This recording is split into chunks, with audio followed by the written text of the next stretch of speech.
네, 안녕하세요. 최현별님입니다. 임대사업자를 폐지한다고 하는데, 정말, 뭐라고 해야 될지 어이가 없습니다. 네. 임대사업자 하라고 해서 적극적으로 임대 물건을 등록시켰습니다, 저는. 그때는 임대 등록하면, 이제, 단기 4년, 그리고 장기 8년 동안은 매도할 수 없어갖고, 주위에서는 순간 판단 잘하고 하라고, 그리고 웬만하면 임대 등록하지 않는 게 좋다라고 그때 얘기를 많이 했었습니다. 투자 경험도 별로 없었고, 세금 혜택만 믿고, 전세가가 엄청 오르는 물건도 아무 생각 없이, 임대 등록을 했다가, 이거는 아닌 것 같아서 이제 구청에 전화해갖고 정말 사정 해갖고 다시 취소를 했던 기억이 있습니다. 네. 보증금은 올리지 못하고 양도세 감면 때문에 그렇게 괴로운 날들을 보냈지만 결국 손바닥을 이렇게 뒤집듯 요렇게 했다가 뭐 이거예요? 네, 손바닥을 뒤집듯 이거 장난이 너무 심한 것 같습니다. 네. 혜택 주면서 임대사업자 장려했을 때는 언제고 이제는 부동산 상승 원인이 임대사업자라고 뒤집어 씌웁니다. 참 유치합니다. 유치해. 네. 그쵸. 뉴스를 보면은 당초 도입 취지와 달리 다주택자의 조세 피난처로 변질됐다는 평가가 있는 것도 사실입니다. 진짜 너무합니다. 네. 임대사업자 주택보증보험 의무 가입이 다음 달부터 시행인데 임대사업자 폐지하는 거 정말 이거 웃기죠. 네. 20%의 소수보다는 어떤 80%의 대중들에게 표를 받으려는 정말 꼼수라고 생각할 수밖에 없습니다. 욕만 한들 방법도 없고 그저 그냥 저희들은 부처님 손바닥 안에서 이렇게 놀아나는 그런 피레미인 것 같습니다. 그냥 주택이 딱 닫고 앞으로 일어날 현실에 대해서 대비를 해야지 불만, 불평 이런 거 한다고 아무 득이 되지 않습니다. 네. 임대 기간을 다 채우거나 말소한 임대주택이 총 46만 호라고 합니다. 네.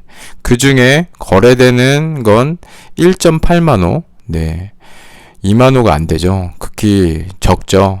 그 이유는 당근 월세 잘 나오는 황금알을 낳는 오리이고 지금 상승장에서 살이 토실토실하게 붙어있는 이 오리인데 굳이 잡을 필요가 없는 거죠. 네. 지금 같은 상승장에는 어떤 징벌적인 세금으로도 집을 팔게 할 수 없습니다. 종부세보다 많이 오르고 있거든요. 네. 제가 얼마 전에 매도한 오산 아파트가 종부세가 400이었는데요. 제가 3개를 정리를 했는데 400이니까 이제 1200만 원의 어떤 부담을 덜고 또 이제 여기서 정리를 하면서 또 얻은 수익은 별로 없지만 어쨌든 덜고 거기서 그나마 조금이라도 얻은 그런 수익으로 종부세를 조금 내려고 이제 물건을 매도를 했는데 4천만 원이 올라서 네, 3개를 합치면 1억 2천이죠. 그러니까 결국은 종부세 1200만 원의 부담을 덜려고 1억 2천만 원을 손해를 본 거죠.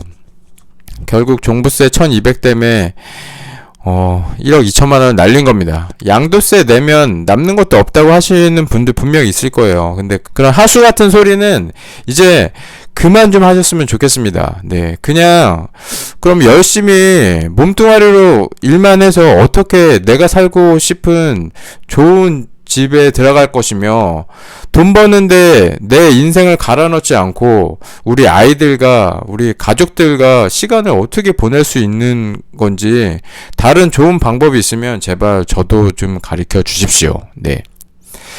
빌라도 임대사업자 등록을 중단시켰습니다. 이제 빌라까지 건들기 시작한 거죠. 네.